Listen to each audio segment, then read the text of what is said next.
Nipi mayamgi unity oibaje yong ai isani khalalo tholai angang sinadribo koi amata halaroena mela ground da koi thawangi khekmal lesangte mela ground thokpom ketrikai lamlang nipi mayam support tawba tholai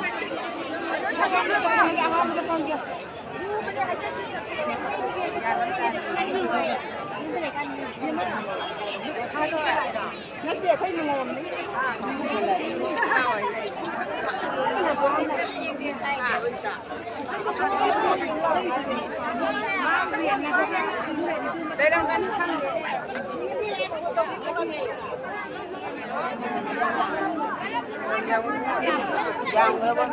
Yang bre ya me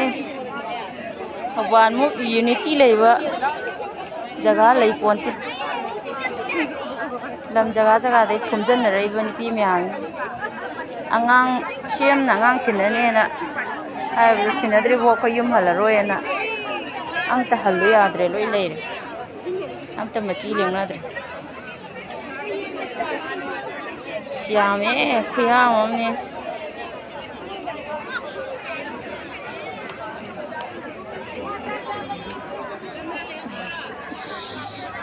yang romiyam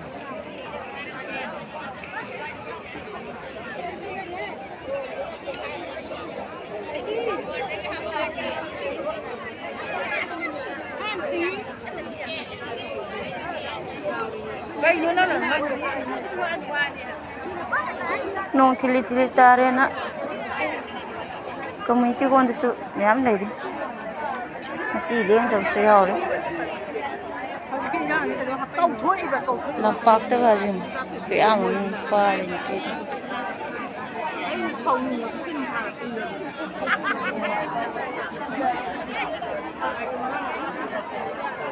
angang pi ni sinani habado sinadri bo yum dang ta halaroe na am ta hanadre from sida chak silaga arapa gai gi tawr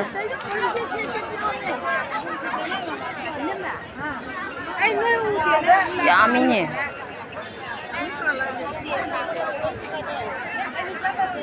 ai sondu lele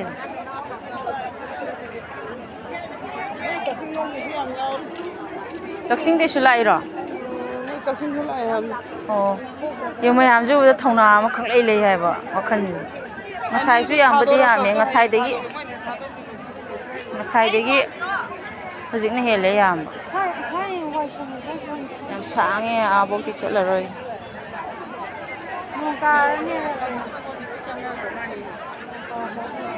nong su ta roi da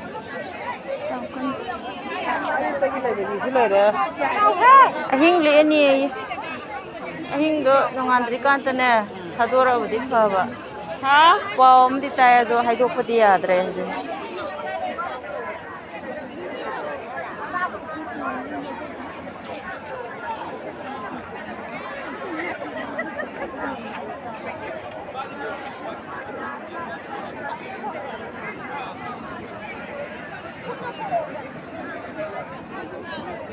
lampak ni se nipa gi dol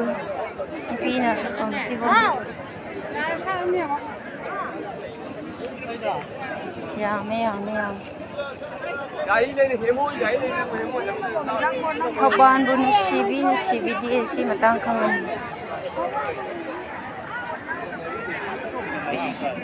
koi gi sar itin ga sai le rami ni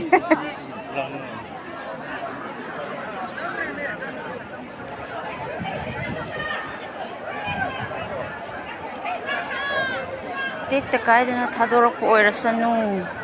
koi meyang ngai Rap mayam halu ya dana cha kudribo haloena sa sing lang Thawban seram bang asai gi Prabhu do Thawban ji unity am lei ni yeng jau tu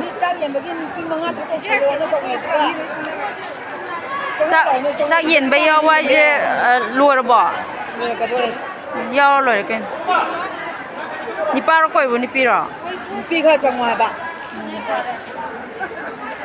ꯉꯥꯎꯕꯤ ꯃꯥꯟꯈ꯭ꯔꯦ ꯑꯩ ꯁꯣꯝ ꯅꯥꯀꯟꯁꯦ ꯉꯁꯥꯏꯒꯤ ꯂꯩꯔꯨꯗꯕꯅꯤ ꯈꯪꯗꯦꯅꯦ ꯆꯥꯛ ꯑꯌꯨꯛꯇꯩ ꯂꯩꯕ ꯀꯥꯡꯕꯨꯗꯤ ꯆꯥꯛꯇꯨ ꯆꯥꯅꯕ ꯌꯥꯎꯋꯦ ꯑꯩꯈꯣꯏꯅ ꯌꯨꯝ ꯆꯪꯉꯨꯕꯅꯤ ꯆꯥꯛ ꯊꯣꯡꯕ ꯆꯥꯅꯕꯁꯨ ꯌꯥꯎꯋꯦ ꯆꯥꯗꯕꯁꯨ ꯌꯥꯄꯣꯟꯇꯦ ꯇꯧꯔꯤꯁꯦ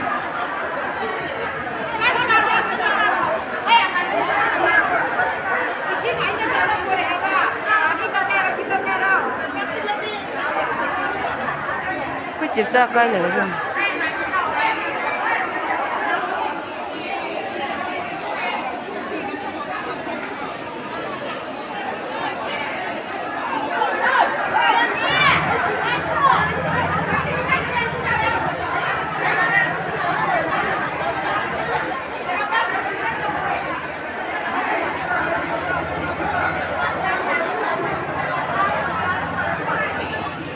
chạc mới một lần sao sang nào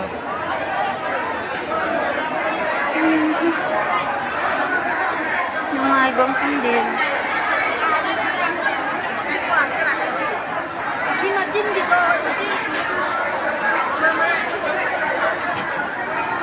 đi khuya ăn chưa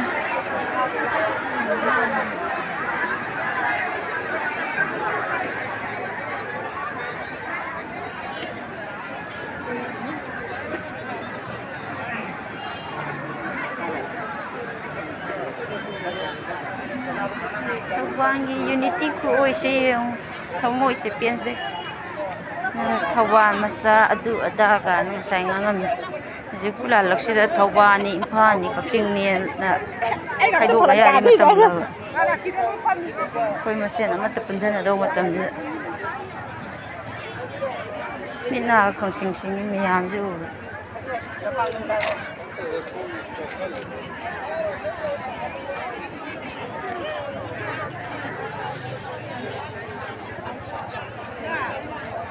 Teknologi sipsa, koi kau ujung mati, ayuk teh lagi kamu do. Kamu tihon dapat mihab neba, ado ayuk teh lagi kamu kerangan nalak, kamu di mayum deh pura kau deh, sab ho busu yaur. Punara, azu thongori ye, mayum deh cina pura ngani.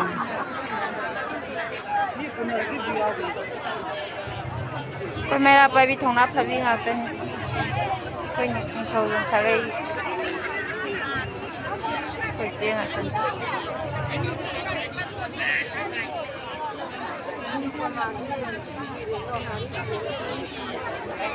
ai reply ga hanba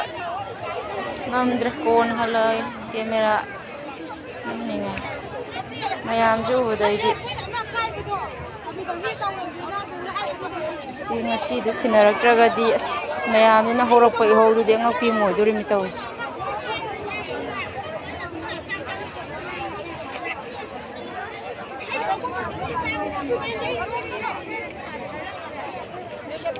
wa dan hidna usara nganna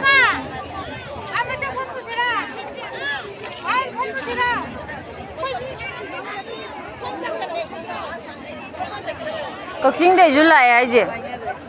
Kaching de July Kaching mi loi ma hujikti unity loi oi ra ba ai gi imung da thok tam mangam de je khanar mi club na sandoi ra ba pau pi tal je kaino su yauri ro koi thi o ai je koi Thawwan gi club kai gi group khatang or bo khalin phone number paina bani na ko adu budi dei kashinati